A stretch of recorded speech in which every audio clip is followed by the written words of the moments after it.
can't prove religion. It's all myth. It's myth. You can't prove religion. You can't prove it. Prove it to me that Jesus existed. Prove to me that these... Sure, no problem.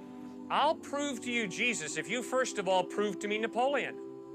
I'll prove to you Jesus if you first prove to me George Washington.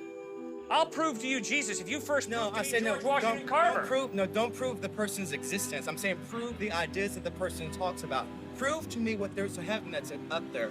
Prove to me that there's, that your God truly exists. Prove to me that these precepts of the Bible are truly what's true revelation. Prove to me that these things are actually there.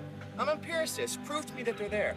All right, I'll do that. If, first of all, you prove to me that your taste buds are telling you the truth when they tell you you're drinking sour milk. Secondary rational, some things you can't prove, so then you fall upon faith. You can't prove. Sir, I'm sorry, I haven't communicated clearly. Sir, you can't prove a thing. To prove means to show it cannot be another way. You cannot prove a thing in life. You as a thinking human being don't base your life on proof. You base your life on evidence. What does the evidence point to? And you follow the evidence. To prove means to show. It cannot be another way. What can you prove in life? Prove to me we're having this conversation right now. You can't prove it. We might be dreaming. Someone might have dropped some drugs in our tea. But the evidence is we're having this conversation. That's why I'm hanging in there with you. That's why you're hanging in there with me.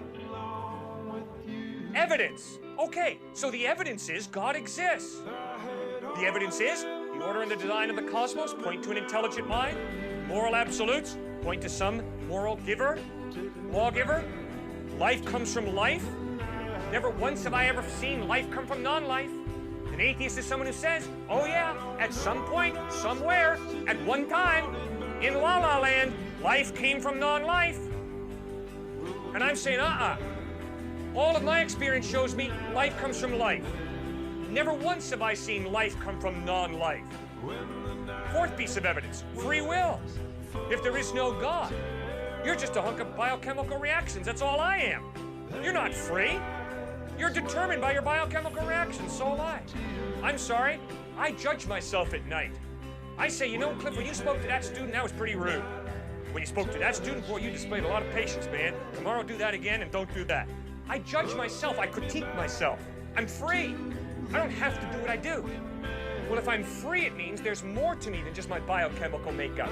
There's a soul, a personality, an I that goes beyond the biochemical. I have a free will. Well, the free will can only exist if there's some type of God who creates me biochemically, but also gives me a will that's not totally dependent upon my biochemical reactions. That's why I believe